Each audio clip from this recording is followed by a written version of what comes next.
시장의 주요 이슈들 다양한 각도로 분석을 해보는 시간입니다. 마켓 인사이드, 오늘 이 시간은 토러스 투자증권의 오태동 부장과 함께합니다. 안녕하세요. 안녕하세요. 네, 먼저 가장 큰 현안이 되고 있는 재정 절벽에 대해서 좀 여쭤보겠습니다. 네. 간밤에는 버냉키 연준 의장이 재정 절벽이 경제 회복에 위협이 되고 있다라고 평가를 하면서 시장이 좀 하락을 하기는 했지만 전반적인 컨센서스는 재정 절벽이 실제로 일어나진 않을 것이다거든요. 네. 이에 따라서 좀 안도감이 형성이 되고 있는데 네. 안도 랠리가 가능할까요? 실제로 지난주 금요일 날 이제 백악관에서 오바마 대통령하고 공화당 하원 의장끼리 만나면서 이제 끝나고 난 다음에 건설적인 얘기를 했다라는 코멘트가 나오면서부터 이제 글로벌 증시가 리바운드하고 있는데, 중요한 것은 이들은 정치가입니다. 정치가고 이번에 그 미국의 대선에서도 보셨듯이 오바마 대통령이 52% 지지율, 롬니 후보가 48% 지지율. 다시 말씀드려서 48%는 공화당 편이라는 얘기했고요. 공화당 입장에서도 무조건 민주당의 의견대로 양보할 수는 없다. 그렇게 네. 말씀을 드릴 수 있겠고, 합의 과정이 순탄하게만 진행되지는 않을 것입니다. 공화당을 지지했던 지지자들 생각도 해야 되기 때문에 결국은 민주당과 공화당은 일종의 빅딜들, 자기네들이 요구했던 것들을 일정 부분 처리하면서 얻어낼 거 얻어내는 그런 과정들을 죄송합니다. 거칠 것으로 예상되고 있기 때문에 시장이 지나치게 그 기대감들을 갖고 접근하기는 조금 부담스럽다는 생각을 하고 있고요. 대신에 연내 부분적인 합의는 가능할 것인데, 그 가능한 것에 대해서 시장이 어떻게 반응할 건가, 이제 그 부분들을 말씀을 드리면은 차트를 좀 보면서 설명을 좀 드리도록 하겠습니다. 네. 일종의 안도랠리가 나올 것인가에 대한 판단을 해볼 필요가 있는데요. 이 차트는 일종의 글로벌 위험 지표를 나타내고 있는 차트입니다. 보시면은 지금 위험 지표 자체가 그렇게 높아져 있지 않거든요. 애초부터 재정 절벽에 합의가 될 것이라는 기대 때문에 그 재정 절벽에 대한 걱정들을 금융시장이 그렇게 크게 반영하지 않았다라고 이제 볼 수가 있겠죠. 그래서 부분적인 합의가 나오더라도 당초에 시장에서 기대했던 것보다는 안도랠리의 강도가 그렇게 높지 않을 가능성이 저희는 그렇게 염두에 두고 있기 때문에 전반적으로 이런 재료만 갖고 시장이 추세적으로 상승 추세로 턴어라운드 하기에는 좀 힘겨워 보인다, 이런 말씀들을 좀 드리고 싶습니다. 네. 그러니까 합의가 잘 되더라도 시장을 상승으로 강력하게 이끌 만한 완벽한 호재가 될 가능성은 좀 적다라고 말씀해 주셨습니다. 그래도 시장이 이렇게 많이 하락할 때에는 밸류에이션 얘기를 참 많이 하지 않습니까? 밸류에이션 측면에서 봤을 때 매력적이기 때문에 지금 좀 사도 된다, 오를 수 있을 것이다라고 이야기를 하는데, 이 부분에 대해서는 어떻게 생각하세요? 저도 밸류에이션을 매일매일 체크하고 있는데, 이 밸류에이션이 갖고 있는 맹점은 미래의 이익을 이제 추정해서 그것을 감안했을 때 지금 주가가 싸다는 건데요. 지금 올해 나타나고 있는 우리나라 애널리스트들의 추정치를 보게 되면요, 올해 이익에 대한 추정치는 많이 하향 조정됐죠. 왜냐하면 실적이 발표되니까 그거에 맞춰서 하향 조정을 하게 되는데, 내년도 실적 전망치를 그렇게 내리지 않았다는 겁니다. 이 부분도 이제 부담이라고 말씀을 드릴 수가 있겠고요. 이것도 표를 통해서 한번 살펴보시도록 하겠습니다. 네.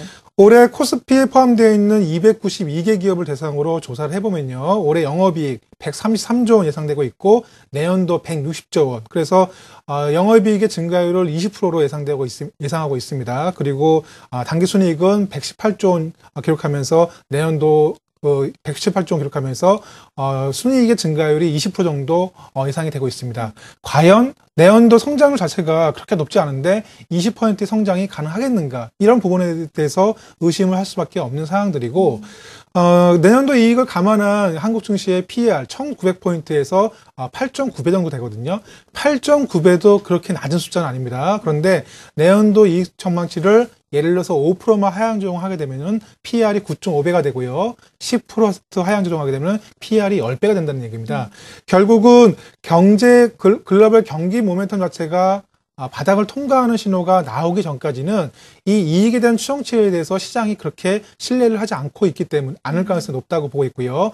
가장 이익 전망치가 좋은, 그리고 실제로 이익을 잘 내고 있는 삼성전자로 시장이 몰리는 이유들도 당장 가시적인 실적을 내놓은 기업한테만 계속적으로 다가가겠다는 게 시장의 표현이 아닌가. 그래서 이익 전망치가 낮다는 얘기들, 높다는 얘기들, 그거에 따라서 밸류에이션이 싸다는 얘기들은 지금 시장에 잘 안 먹히고 있다라고 저희는 판단하고 있습니다. 네, 방금 말씀을 해주시면서 잠깐 이야기가 나왔던 것이 글로벌 경기가 바닥을 통과하는지 우리가 봐야 한다, 이 점이 중요하다라고 말씀해 주셨는데, 역시나 그렇다면 시장의 핵심 변수는 지금도 경기인 건가요? 저는 그렇게 생각하고 있고요. 지금 악재에 민감하게 시장이 반응하는 이유들도 결국은 경기에 대한 신뢰가 낮기 때문에 이제 그런 모습들인 것 같고요. 이것도 차트를 좀 보시면서 설명을 드리겠는데요. 네. 전 세계 증시하고 전 세계 경기 선행지수가 약간의 엇박자를 내고 있습니다. 경기는 올해 3월 달을 고점으로 떨어지고 있는데 전 세계 증시는 올랐죠. 결국 전 세계 증시가 올릴 수 있었던 배경에는 양적 완화 정책이라든가 유럽에서 중앙은행의 뭐 국채 매입 의지라든가 이런 통화 정책에 대한 기대감으로 주가는 올랐는데 실제 글로벌 경기의 선행지수는 여전히 하락 중이라고 말씀을 드릴 수가 있겠습니다. 관건은 글로벌 경기 선행지수가 언제 저점을 통과하느냐 이 부분들이 관건인 것 같은데요. 저희가 이제 분석을 해본 결과 연말 그리고 내년 1, 4분기 초쯤이면은 바닥을 통과할 가능성이 높다라고 생각을 하고 있습니다. 그렇게 보면은 앞으로의 조정이 그 중기적인 조정의 기간들이 그렇게 길게 남아있지는 않았다라고 이제 볼 수 있겠고 저희들도 이제 이런 그 글로벌 펀더멘탈 환경을 감안해서 내년도 증시가 연초를 저점으로 완만하게 상승한 흐름들이 나올 수 있다라고 판단을 하고 있고요. 앞으로 한 2, 3개월 정도만 조금 참으시면은 그때부터는 올해보다는 조금 더 수월한 시장 환경들이 나올 수 있지 않겠나 그렇게 전망을 하고 있습니다. 네, 내년에는 상저하고로 좀 나아질 수 있겠지만 그러니까 올해 정도까지는 좀 참고 기다려야 한다는 네네. 말씀이신데 네. 연말까지 한 달여가 남았습니다. 연말까지는 어떤 전략으로 가져가야 될까요? 그래서 연말 랠리에 대한 기대감들을 많이 피력하시는 분들도 계시고 예. 지금 주가가 이제 상승하지 않겠냐는 말씀하시게 됐는데 저희가 보기에는 연말까지는 박스권 패턴에서 벗어나기는 조금 부담스럽다는 말씀을 드리고요. 저희는 참고적으로 12월 30일 코스피 종가가 한 1850 정도 선에서 끝나지 않겠나. 그리고 연초에 소폭 조정 받은 다음에 그때부터는 저점을 높여가지 않겠나라는 생각을 하고 있고요. 지금 전략은 공격적으로 시장에 대응하기보다는 일정 부분의 현금을 주시고 시장이 밀릴 때만 이게 툭툭 들어가시는 전략이 좋을 것 같고요. 아니면 중기적인 측면에서 시장을 바라보신다면 내년에 유망한 업종들을 미리 좀 선점하시는 전략이 좋지 않겠나라고 생각하고 있습니다. 저희가 생각하기엔요. 내년도 1, 4분기에는 이제 시장에서 가장 그 천대를 받았던 소재 산업재도 일정 부분 리바운드할 가능성이 있기 때문에 지금 그런 종목을 들고 계신 투자자분들 하신다면은 이제는 팔지 말고 기다리자라는 말씀들을 드리고 싶고요. 그리고 올해 하반기 때 보여줬던 주도주들 IT, 뭐 이렇게 인바운드 소비 관련된 종목군들은 내년에도 제가 보기에는 계속적으로 상승 트렌드를 유지할 가능성이 높다라고 생각을 하고 있습니다. 이런 종목군들을 보유하시면서 올해 연말은 조금 시장의 그 기대치를 좀 낮추시고 지나가시는 게 어떻겠나 그런 말씀들을 좀 드리고 싶습니다. 네, 잘 알겠습니다. 토러스 투자증권의 오태동 부장이었습니다. 감사합니다.